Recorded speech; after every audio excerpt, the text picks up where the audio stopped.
Agora você ouve uma palavra de vida com o pastor Érico Rodolfo Bussinger.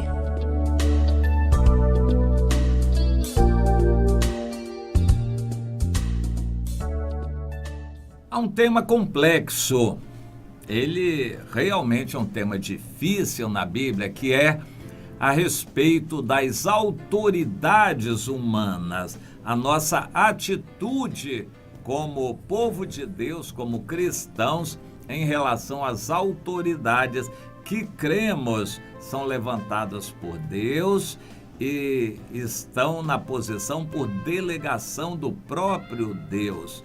Nós temos que procurar entender isto. Eu quero trazer à sua consideração um texto bastante conhecido, em Daniel, no capítulo 3, quando aqueles amigos de Daniel, Sadraque, Mesaque e Abednego, isso lá na língua deles, no aramaico lá, porque o nome deles em hebraico era Ananias, Azarias e o Misael, eles estavam acompanhando Daniel, mas também tinham o seu mérito, pelo que foram examinados um por um pelo rei Nabucodonosor e aprovados para estarem com ele. O Daniel se destacou logo na questão do sonho que Deus revelou para ele. Por causa daquele sonho, ele ficou conhecido e puxou seus amigos para outros cargos de autoridade também na administração da província do rei. O rei lidava pessoalmente com esses amigos de Daniel, os administradores, e o rei gostava deles. O texto do capítulo 3 nos mostra isso, que o rei Nabucodonosor gostava daqueles três. Eram jovens de caráter. Provavelmente, tanto eles quanto Daniel eram castos, eram eunucos, porque era muito comum os reis quererem as pessoas só para eles. Quando a pessoa constituía uma família, ficava um pouco dividido no amor para com a família. Quando a pessoa não tinha família, se dedicava totalmente de corpo e alma ao seu amo, ao rei, no caso. E era muito comum isto. Para cumprir uma profecia de Deus anterior, provavelmente então, tanto o Daniel quanto os amigos de Daniel foram feitos eunucos, para poderem se dedicar totalmente ao seu trabalho sem distração outra nenhuma.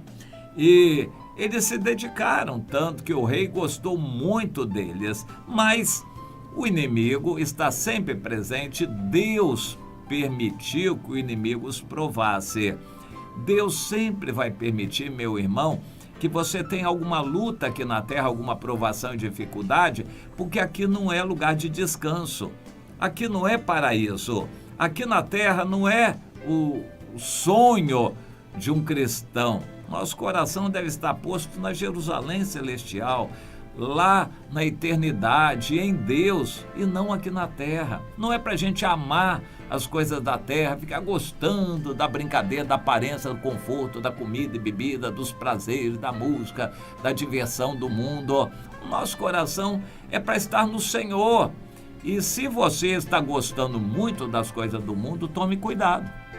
Tome cuidado, porque isso é um forte indício ruim, péssimo. O fato de você gostar de estar seguindo seu coração, um coração enganoso. Você não tem que se dirigir pelo coração, tem que se dirigir pela sua cabeça, na decisão baseada na fé e não pelo coração. Quem se dirige pelo coração já está correndo sério risco de não entrar no reino dos céus. Bom, aqueles jovens estavam totalmente consagrados a Deus e por isso Deus permitiu que eles fossem tentados. Deus sempre vai permitir que nós sejamos tentados, nunca além das nossas forças, a Bíblia promete, mas vamos ser tentados.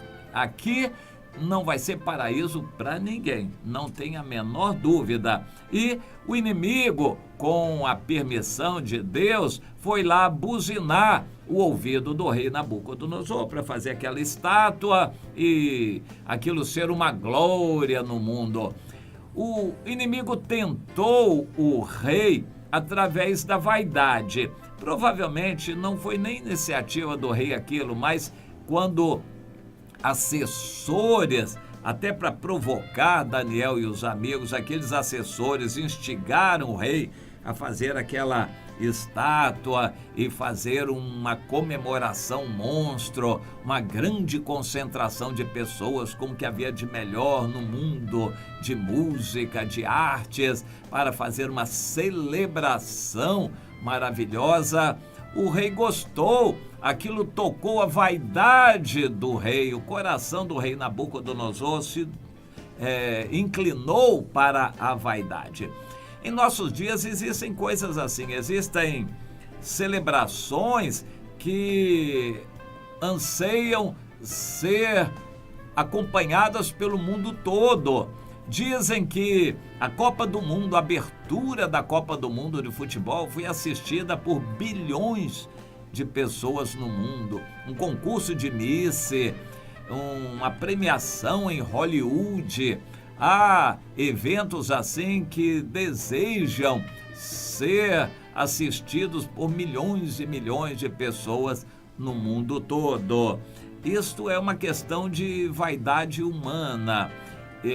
Alguém quer ser exaltado, engrandecido naquilo ali. E o rei Nabucodonosor fez aquela imagem, deu ordem que quando o som dos instrumentos fosse ouvidos no mundo todo, todos se dobrariam diante daquela imagem, se ajoelhariam, e o rei queria ver aquela multidão de joelhos, ele queria se sentir o tal, aquele grande.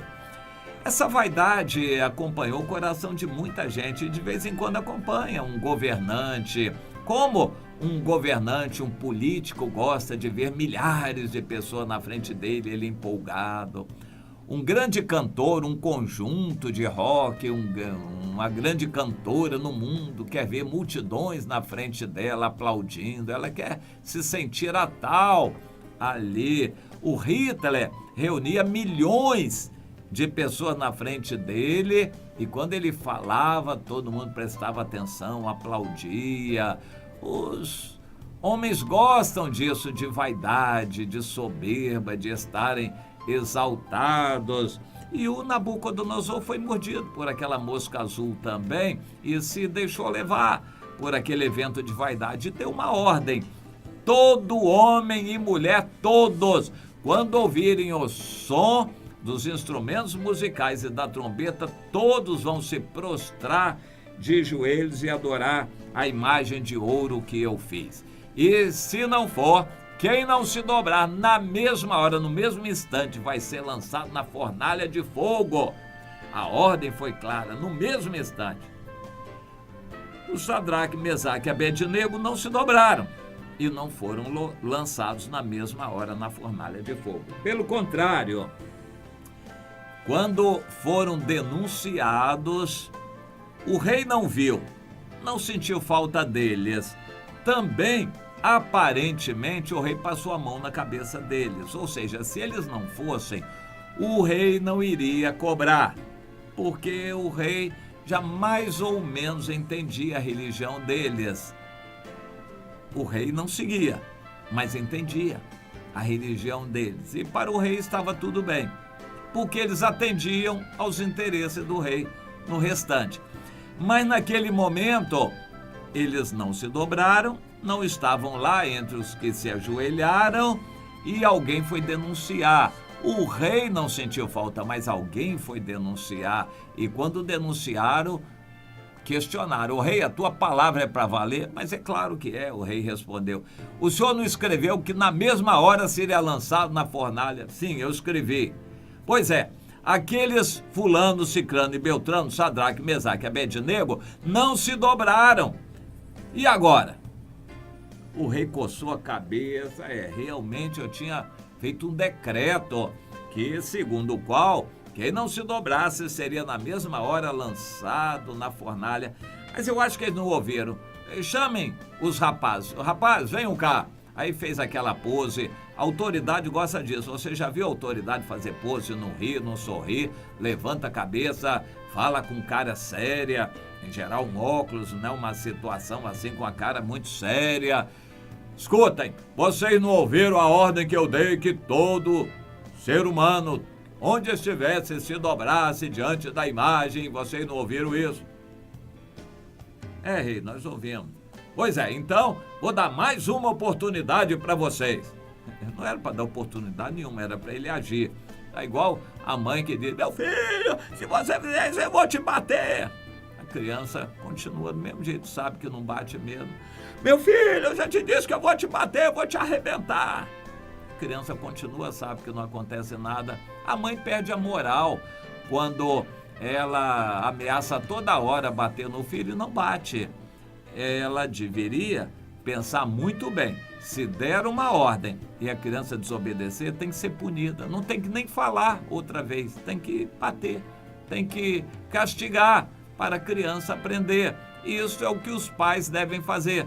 Mas não é o que fazem. Os pais perdem a moral. Eles falam 1, 2, 3, 10 vezes e a criança só atende quando a gritaria é tão alta. Ô, minha criança, eu já te disse que eu vou te bater, eu vou arrebentar.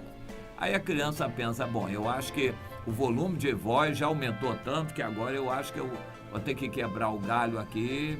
Aí pronto, ela já falou 10 vezes. E na 10ª provavelmente a voz alteou, aí a criança já muda de atitude e quebra o galho e não apanha. Mais uma vez a mãe perde o moral, ameaça e não tem condições de cumprir. O rei perdeu o moral ali.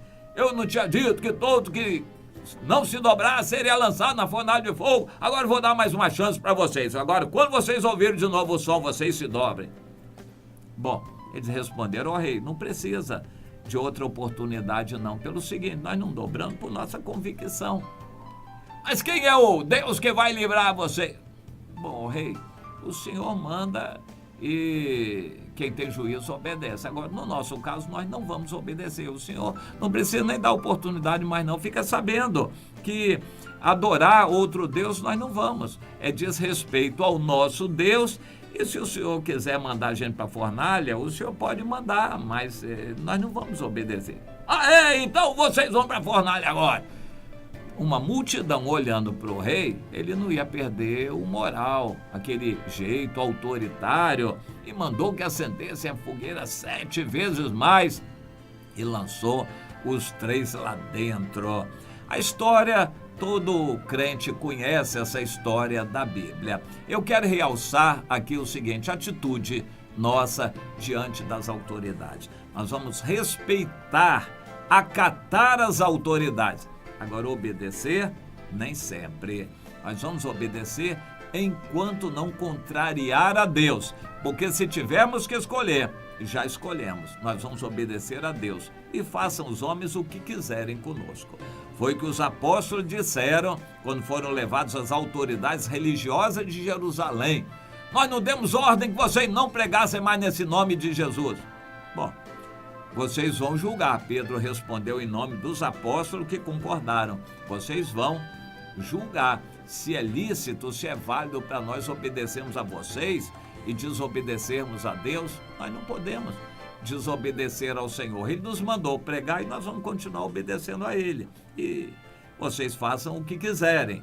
Bom, as autoridades ficaram sem jeito, ficaram sem moral naquela hora. E os discípulos, os apóstolos, foram muito claros: nós vamos obedecer às autoridades enquanto Deus não mandar fazer o contrário. Quando Deus mandar fazer outra coisa, nós vamos obedecer a Deus. Mas você vai perder o emprego. Posso perder o emprego, eu não quero perder Deus. Mas você pode fazer o que quiser. A ameaça pode ser o que for. Eu não nego o meu Deus, não deixo o meu Senhor e vou obedecer a Deus. Se perder tudo, eu posso perder tudo aqui na terra. Eu não quero perder o Senhor. Esse é um ponto muito importante. Até onde, meu irmão, você vai tolerar as coisas do mundo e vai poder conciliar o trabalho, o emprego, vizinhança, leis da cidade, leis do país, orientações da igreja, estatutos da igreja. Enquanto isso não contrariar a direção de Deus. Quando contrariar, você tem que ficar com Deus, porque senão Deus não vai ter você por inocente. Pense nisso, entenda essa situação. Há momentos, e agora isso vai ficar cada vez mais claro no Brasil e no mundo, que o cristão tem que ter uma atitude de desobediência consciente. O cristão tem que ser zeloso pelo cumprimento das leis, enquanto as leis não contrariarem Deus. Quando contrariarem a vontade de Deus, nós vamos escolher o Senhor e nos sujeitar às punições.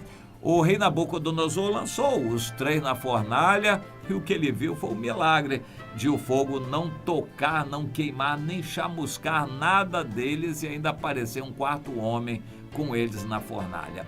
Deus quer ver você honrando a Deus, mesmo sob a ameaça de perder o emprego, de ser punido, mas que você honre o Senhor com a sua obediência. Minha irmã, não ceda. A autoridade maior é de Deus. Por causa de Deus, não ceda. Na convicção, fique com o Senhor e haja o que houver, porque Deus vai estar com você. Isso é o mais importante.